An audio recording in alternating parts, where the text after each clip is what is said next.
The Fake Firefighter Narcissist. Hello, I'm H.G. Tudor. My channel explains all the different facets of narcissism and psychopathy to help you understand more about those subjects. I, as you know, am a narcissistic psychopath, and I explain my worldview to enable you to understand more about what that all means. Having spent a lot of time around my kind, in my family, amongst those that I've worked with, others that I have ensnared, manipulated, those that I've dealt with in my commercial, political, military interests, then in such circumstances, I have conveyed this information to you to enable you to understand more about the way that we function and think. I do this by telling you about my worldview, the worldview of my kind, the way that we interact with you. And I also use repeated instances of famous and infamous individuals so that you get a living, breathing example of narcissism and psychopathy in action. Here, where I have not selected somebody that is famous, but rather has become infamous as a consequence of the fact of his behaviours and what it shows us. The individual concerned has found himself the subject of a podcast, which is called Love Bombed, naturally using the popular terminology for the way that a narcissist goes about ensnaring a victim. The actual news article doesn't use the word narcissist. This might be because they don't feel it is appropriate to do so because there hasn't been a clinical examination of the individual concerned. If so, fair enough. But there is sufficient information to demonstrate that this is indeed a narcissist, and to enable you, by reference to this real-life example, to understand more about those behaviours by seeing them acted out in the way that a person behaves. These are excellent opportunities for you to learn by reference to real-life examples. Sometimes I use famous people, other times people you've never even heard of, but the learning is there all the same. And I would encourage you to access these because it will increase your knowledge by reference to these real-life examples. Colleen Greenwood believed her partner of more than 2 years was a divorced firefighter called James. But after getting engaged and having a baby with him, she discovered that everything about him was an elaborate, carefully crafted sham. How many people have found themselves involved with an individual, the person that they've invested in emotionally, that they've fallen in love with, that they may well have invested in financially, introduced to family and friends, made commitments to, perhaps moved to another part of the country or another country altogether, changed jobs, introduced to their children or had children with, so many life-changing and important aspects of their lives, all influenced and brought about by their involvement with this person, only then to find out that it all goes horribly wrong. And invariably, the person they thought they became involved with doesn't really exist, because it's an illusion created by a narcissist. Let us learn more about James and what he has done with regard to Colleen Greenwood. I'll take you through the BBC article, which is by John Douglas, who has produced Love Bombed, and layer it with my unrivalled insight. Being a firefighter was a big part of James Scott's life. It was prominent on his dating profile, use of a hunting ground, and he would speak about it constantly. I think they mean repeatedly, but there we are. Use of a facade to portray as a firefighter. When he returned to Colleen's home in Chesterley Street, County Durham, at the end of his shifts, his uniform would regularly reek of smoke. While on duty, he would send her text messages, hoovering, detailing his call-outs, revision of history. He often included emojis, a fire engine if he was responding to a blaze, one of a car for road crashes. He had work emails purporting to be from County Durham and Darlington Fire and Rescue Service, and showed Colleen a thank you card He claimed he had been sent by a boy he rescued from a fire. Triangulation. I was so touched, Colleen recalls.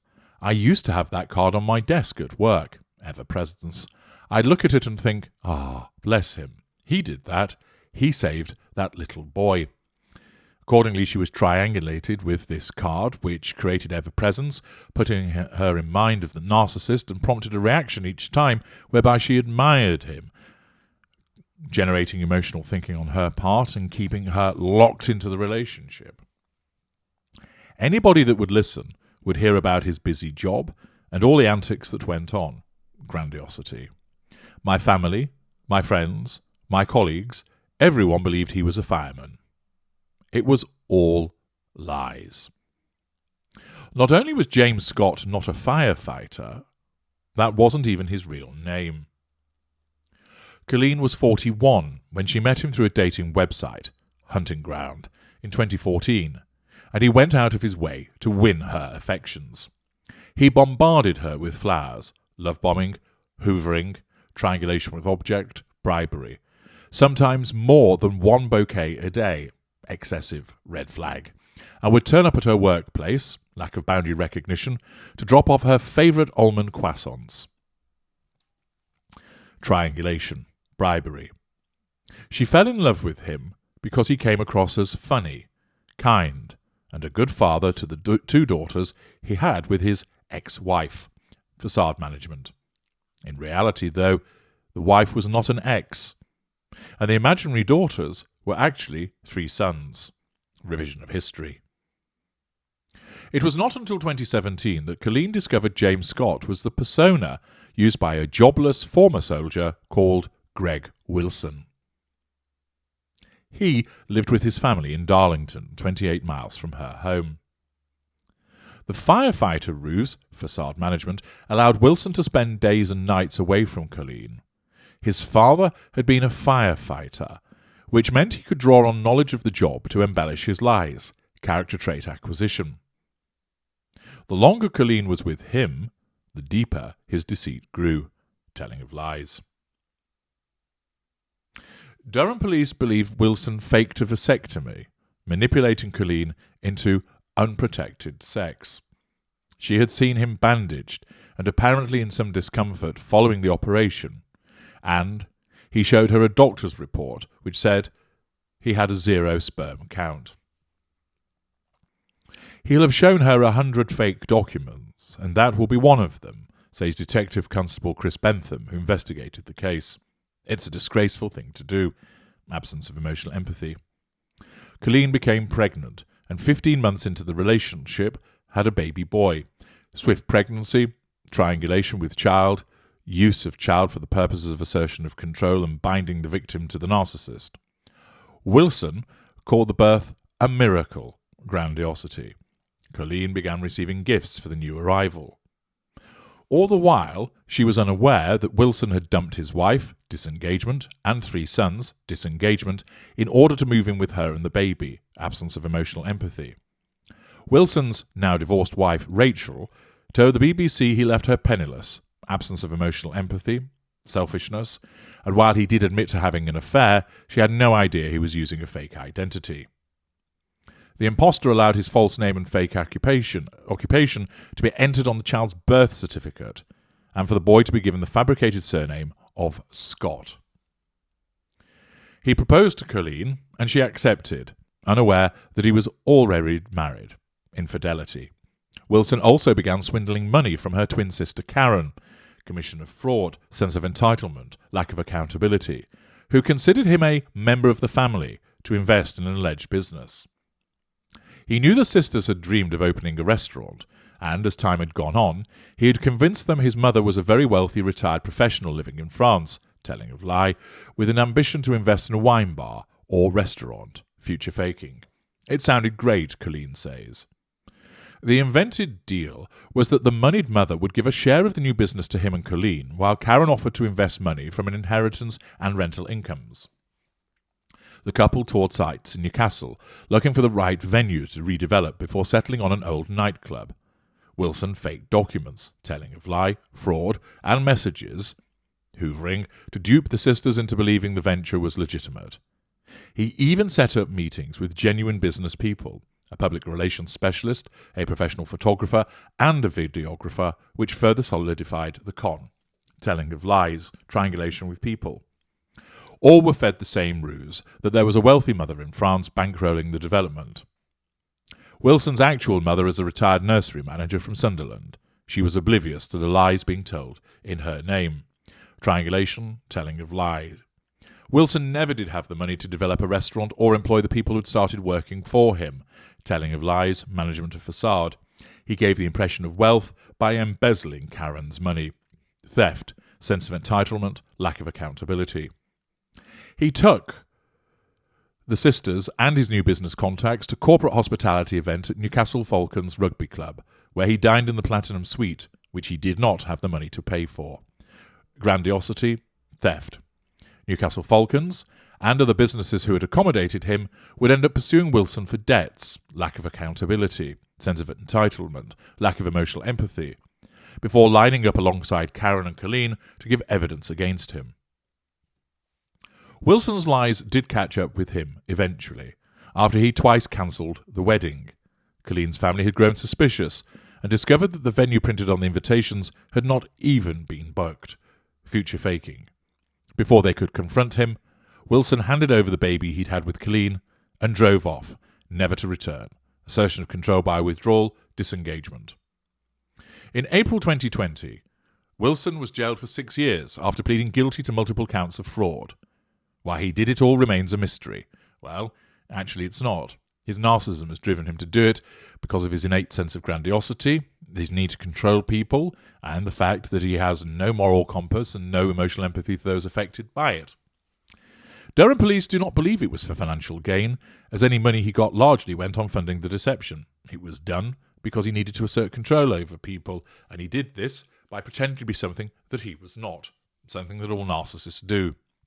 Here, of course, he creates an even falser version of himself by pretending to be somebody else entirely. Many narcissists present a false version of themselves in terms of being kind and friendly and loving, but you know their actual name, you know their actual job. Here, he went further by inventing a name, by changing the circumstances of his family arrangements, and making up what he did for a living. Wilson has been contacted by the BBC, but is yet to respond. For Colleen, the fallout was deeply damaging. I lost a stone in a couple of weeks. I didn't eat, I didn't sleep. My whole body used to shake all the time, she says. It was like a bereavement because we loved him. He was a fundamental part of our family, like a linchpin. And then he was gone. And it was like, how do you cope? Colleen, now 49, eventually met another man. But because of her experience with Wilson, she was extremely cautious. She insisted on seeing his passport, meeting all his family, and visiting his house before she felt she could trust him. They are now happily married, and her husband has adopted the child she had with Wilson. If I just crumpled and turned into a man-hater and didn't trust another person, then he gets all the power, doesn't he, she says. He was a bad person, and I was just unfortunate, but that doesn't mean that I'm going to tar everyone with the same brush. Demonstrating her empathic traits and reasonableness, I wasn't going to let him win. It's clear here that Wilson is a narcissist. He presents with a facade to the outside world and a veneer to this woman. He love bombs her by flattery, by spending money on bouquets, etc., and portraying himself to be something that he was not. He dupes her, causing her to fall in love with him, her own emotional thinking sky high as she doesn't realise what she's dealing with. He shows no emotional empathy as a consequence of the repeated lies that he's told. He shows no accountability for his behaviour. He demonstrates that he is an individual that is perfectly content to tell all of these lies. It's evident that he has no genuine friends. It's clear that he's superficial, that he's financially haphazard, showing no accountability for the way that money is used. He doesn't address the relationship issues that exist in any meaningful fashion. He's evidently grandiose, engages in showmanship, thinks he's better than he actually is, engages in financial largesse, exaggeration, undoubtedly vain. He's an arrogant individual. He undoubtedly would be somebody that was dismissive of anybody challenging him. He used a range of manipulations: flattery, bribery, telling of lies, future faking, triangulation with object, triangulation with person. Probably utilised pity plays and smearing. Undoubtedly will have used silent treatments. There will have been invalidation, belittlement, withdrawal, denial, provocation, projection, blame shifting, and a host of other manipulations that are utilised, but a lot of it predicated around playing the hero and being the good guy. There will have been various aspects of the narcissistic dynamic. Facade management. There was familial discord in the way that he portrayed his mother to be something that she wasn't, and undoubtedly kept his fiancée and wife away from the people, kept his fiancée rather away from members of the family so as not to burst the bubble of the facade that he had created. He treats others as an extension of himself. He engages in character trait acquisition. It was seen with regard to his father's job. He would operate by black and white thinking. He would need to assert control over individuals, and he would show a response to threats to that control. He would exhibit envy, engage in objectification and compartmentalization, along with paranoia and hoovering, showing various aspects of the narcissistic dynamic, and probably more that haven't yet been reported in this article, which perhaps might be expanded in the relevant podcast. But it is important for people to understand that this individual, as the fake firefighter, was actually a narcissist, because this isn't mentioned. And it's an important part for people to understand that this is pathological with him, where the police were unsure, whereas the police didn't know why he did it. I do, and you do. His narcissism has driven him to do it as a means of asserting control over those around him, to draw fuel from them, to acquire character traits from them and residual benefits. He got money out of it. It made him look good. He could control people. It managed a facade. You, by having access to my work, fully understand why he behaved as he did, even though the police did not. You, as a consequence of listening to this, can see and hear all of the aspects of his narcissism played out. Colleen Greenwood, of course, at the time didn't know, but it would appear that she's applying logic thereafter, and it has meant that she's ended up in a stable relationship. Therefore, the impact of the individual, Wilson, did not have a long-term impact upon her, as she's been able to move on using logic and reducing the emotional thinking, no doubt helped by the fact that he was imprisoned. Another excellent example of a narcissist in action. I'm H.G. Tudor. Thank you for listening.